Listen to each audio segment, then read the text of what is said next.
If you had to delineate where, say, you and President Trump differ on issues, where would you start? Well, first, let's say in reference to Whoopi, the thought of me getting into the race makes the liberals' heads explode. No, it doesn't. Yeah, you don't stand a chance. I don't know. I mean, I haven't really seen any liberal heads exploding, but for some reason, Republicans like to brand themselves as super controversial for the libs because Republican voters like to own the libs. But for the Republican voters who think that we're shaking in our boots over Nikki Haley, no, not even a little bit. She's a standard corporate robot. Yeah. The only good news is she has a 0% chance of making it out of the Republican primary. But I mean, that's good news for the Republicans because that's exactly the kind of corporate robot that would lose to a corporate robot on our side. Yep, no, that's exactly right. Now, with that said, Sean Hannity asked the question again. As you can tell, Nikki Haley avoided it because she doesn't want to differentiate herself from Donald Trump or say anything that might insult Donald Trump. So he tries again. Let's see how it plays out. First of all, we've got too many politicians in DC that are past their prime. We have to have term limits in Congress. We need to see competency tests for any elected official over the age of 75. We've got to stop the spending addiction that is happening that is causing inflation to go up. And we need to start realizing that we don't need our politicians getting on TV and talking. We need the people in DC doing, and we need to spark a fire up under them. And that's what I'm willing to do. So that actually wasn't after Hannity asked her the same question for a second time. She just felt the need to express what her policy proposals are, what she stands for.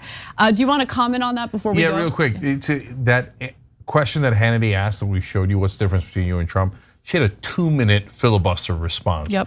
All of her talking points, but nothing about Trump except that dig you saw, oh, the politicians are too old, we need to have term limits. And she's pushing that competency exam for above 75-year-olds, okay? And so the constant dig at Trump's age and mental competence, but what's your policy difference? And Hannity asked again. No, but also, if you're gonna insult Trump, like if that's your line to insult Trump, then why don't you name him, right? She's doing this little game where she's like, yeah, competency tests for politicians 75 and older, right? Okay, who are you referring to? So if Republican voters get salty with her for saying that because they think she's talking about Trump, which by the way, I think she is. She definitely is. Yeah, she definitely is. She'll be like, no, maybe I'm talking about Biden. Oh, that sounds so courageous. You're never gonna win a Republican primary softballing like that. Either hit him or get out of the race. 100%. Now Hannity tries asking her the question again, what makes your policies different from Trump's? Let's watch.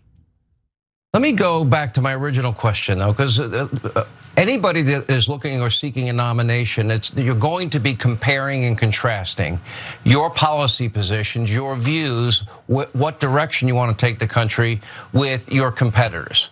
Right now, there's former President Trump is the only other candidate for the nomination. We expect many others, maybe even Mike Pompeo, who was on earlier in the program today.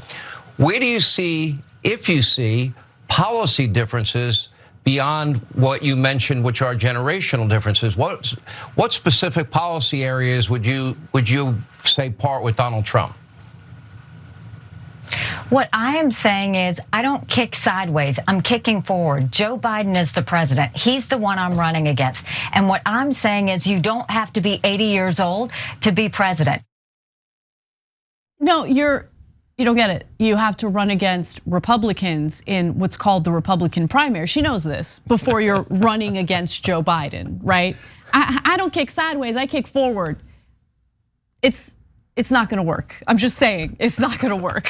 Come on. Okay, so let's break it down. So number one, that was a hilarious evasion. He asked twice and she would not say it. I'm gonna come back to that because, wait, what are their policy differences? I have the answer.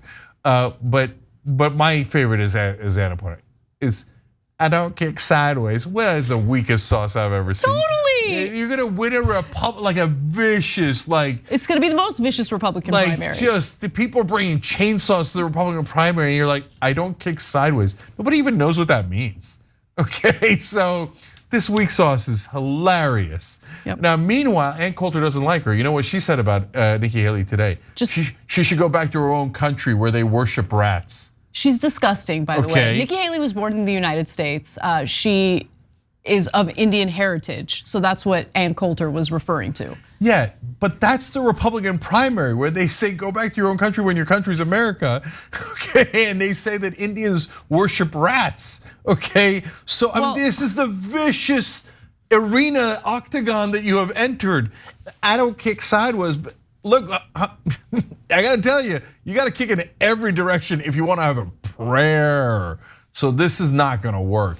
Now the policy differences, there's basically two policy differences between Haley and Trump. Nikki Haley is a neoconservative. She wants to start more wars, okay?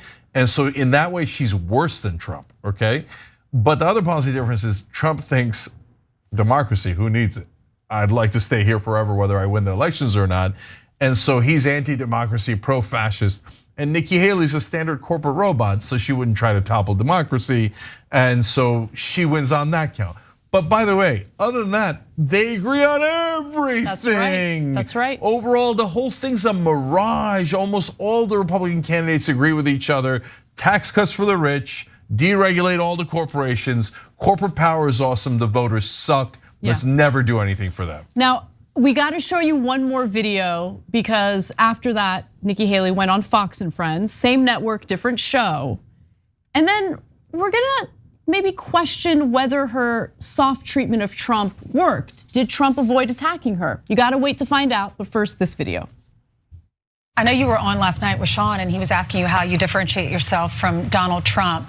And you said originally that you had called him to ask his, not permission, but just to tell him you're gonna run. And he did give you his blessing. I know he's your friend. He appointed you to UN ambassador. First of all, President Trump is my friend. I was honored to work with him in the administration. I thought he was the right president at the right time. I don't have to be 100% Trump or 100% anti-Trump. That's not how I am.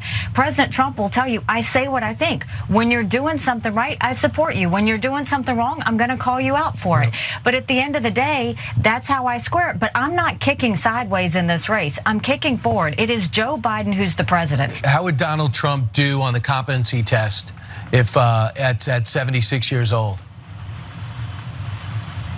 You know, I think he did great the last time he did it. I have no reason to think he wouldn't do well this time. Let's see what your friend Donald Trump has to say about you after you ran away from any opportunity to be critical of him. On Truth Social, he posted this. Nikki Haley had a hard time making the decision to run for president because she very publicly stated that she would never run against the president. He did a great job and was the best president in my lifetime. I told Nikki to follow her heart, not her ambition or belief. Who knows, stranger things have happened. She's polling at 1%, not a bad start. Come on, come on. God, he's too good at this. Okay, I believe that's called kicking sideways. Ooh, he has no problem kicking sideways. He kicks all over the place, right? Another one. The greatest thing Nikki Haley did for our country and the great state of South Carolina was accepting the position of United Nations ambassador so that the incredible then Lieutenant Governor Henry McMaster could be governor of South Carolina, where he has done an absolutely fantastic job. That was a big reason why I appointed Nikki to the position. It was a favor to the people I love in South Carolina. President Trump and I are friends. Are you friends? Is that what friends do to each other? Man. No, he's gonna break you, and it's so obvious. Please leave the race. But my favorite part of the whole story is her scared eyes whenever she's asked about Trump in both clips. And she's like this, like, hello, I'm a corporate robot politician. Tax cuts for the rich are great, aren't they? Right? And they're like, and I would like to ask you about Trump. She's like, look at her face, look at her face. It's right there, the sad eyes, Nikki Haley. Here, Trump, that was on me. Okay, no, I'll tell you, I mean, we are just great friends. Please don't go on Truth Social and listen to what he says about me. He's gonna attack you. How, you know, we often say this, but we're reminded of it over and over again. Man, politicians are not smart. They're just not, like, how did you not see this coming, Nikki? How did you not see this coming? And you gotta make a decision. By the way, can you guys roll the first Hannity thing too? Because I wanna see the sad eyes on that one. Yeah. But that's the thing with politicians. Hey, Nikki, you know, when you run, they're gonna ask you about Trump because Trump's in the race. And so you have to have something prepared, and trying to avoid it is not going to work. So you have to, and there's sad eyes. Sad eyes. Okay, so when you go in, you have to think to yourself, either I'm gonna try to break him because he's certainly gonna try to break me, or I'm not getting in the race.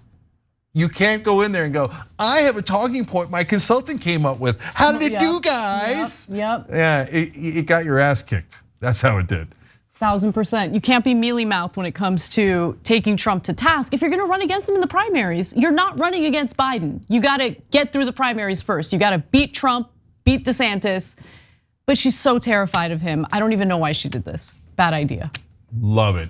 All right, bonus episode we have, penis size. Big penis. Is it bigger or smaller? A shocking study. TYT.com/join. See you there. Thanks for watching The Young Turks, really appreciate it. Another way to show support is through YouTube memberships. You'll get to interact with us more. There's live chat emojis, badges. You've got emojis of me, Anna, John, JR, so those are super fun. But you also get playback of our exclusive member-only shows and specials right after they air. So all of that, all you gotta do is click that join button right underneath the video. Thank you.